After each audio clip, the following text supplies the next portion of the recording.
Ar ôl i'r gwaith archeoleg cael ei wneud, a mae'r cyfan wedi cael ei cofnodi, bydd planiau o bob beth wedi cwblhau.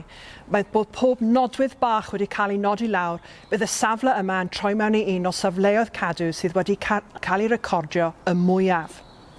Y peth cyntaf i ddigwydd, cyn i'r holl gwaith archeolegol cael ei wneud, oedd creu arolwg 3D manwl iawn, gan ddefnyddio dechneg sganio laser, a hefyd gwaith ffotogrammetrig, fel ein bod yn gwybod pob twll a phob carreg o'r Abaty mewn model enfawr o'r enw point cloud.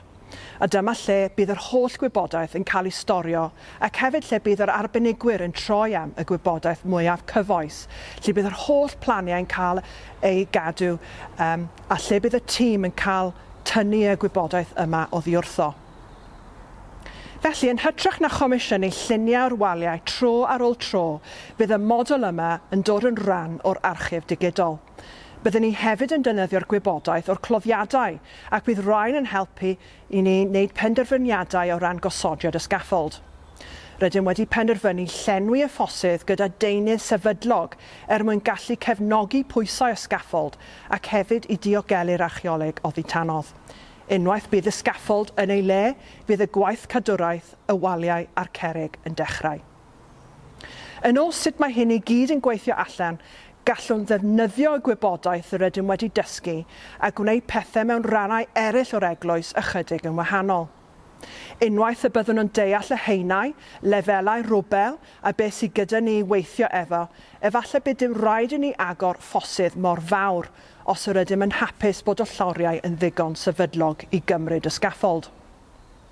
Ond, y peth parhaol am yr holl gwaith yma, fydd y cofnod manwl newydd yma ac hefyd bydd yr Abaty yn ddiogel eto ac yn gallu croesawu twristiaid yma i'r eglwys ar ôl i'r holl waith orffen mewn tua 5 mlynedd.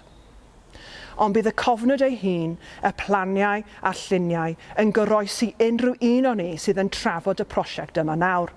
Felly bydd gennym ni y model digidol gwych yma gyda cyfres o lluniau gall pawb ychwanegu atynt yn y dyfodol.